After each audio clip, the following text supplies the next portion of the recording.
Hello বন্ধুরা, আজকে আবার একটি নতুন রেসিপি নিয়ে তোমাদের সামনে চলে এসেছি। এই রেসিপিটা বানানো অত্যন্তই সহজ।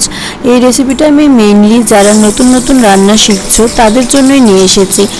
রেসিপিটা দেখতে থাকো পুরোটা। এখানে প্রথমেই কড়াইতে দিয়ে দিলাম ঘি দেওয়ার পর এখানে দিয়ে দেব সুজি।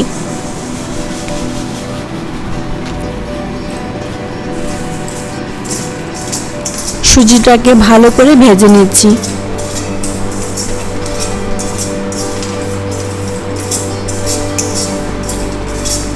টাইটেল দেখে তোমরা বুঝতেই পারছো যে আজকে কি বানাতে চলেছি। এই দেখো, সুজিটা ভাজা হয়ে গেলে আমরা দিয়ে দিলাম এখানে দুধটা দিয়ে কিছুটা সময় ফুটতে দেওয়া হলো। তারপর দিয়ে দিলাম দুটো তেজপাতা।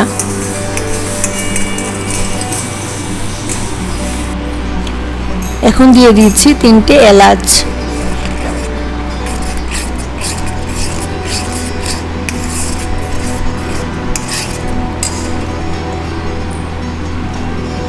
এখন দিয়ে দিচ্ছি চিনিটা তোমরা তোমাদের পরিমাণ মতো দেবে। যে যতটুকু মিষ্টি খেতে পছন্দ করো সেই পরিমাণ অনুসারে তোমরা চিনি দেবে। আমি এখানে 4 চামচ চিনি দিয়েছি।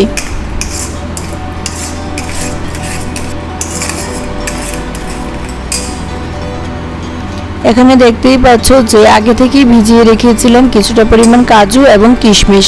কাজু কিশমিশগুলো দিয়ে দিয়েছি। এখন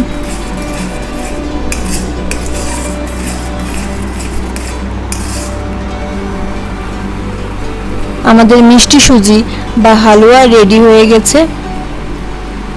এটা বানাতে বেশি সময় লাগে না, খুব ঝটপট বানিয়ে নিতে পারবে।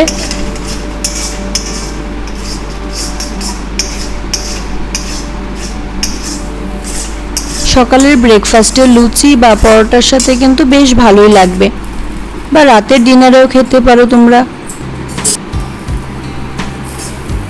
নতুন নতুন যারা রান্না শিখছো, আশা করি আজকের আমার এই ভিডিওটা তোমাদের বেশ কাজে লাগবে। আমার আজকের ভিডিওটা তোমাদের কেমন লাগলো কমেন্ট করে জানিও। যদি ভালো লেগে থাকে তবে লাইক, শেয়ার এবং সাবস্ক্রাইব করে আমার পাশে থেকো। আমার ভিডিওটা যদি তোমরা শেষ পর্যন্ত দেখে থাকো তাহলে কমেন্ট করে জানিও তো তোমাদের কার কার মিষ্টি সুজি খেতে ভালো লাগে আর কার কার ঝাল ঝাল সুজি খেতে ভালো লাগে। আমার কিন্তু মিষ্টি সুজির চাইতেও ঝাল সুজি খেতে বেশি ভালো লাগে। আমি তোমাদের কমেন্ট কিন্তু চেক করব, দেখব কার কার আমার মতো ঝাল সুজি খেতে ভালো লাগে আর কে মিষ্টি সুজি খেতে ভালোবাসো। আজ তবে আসি।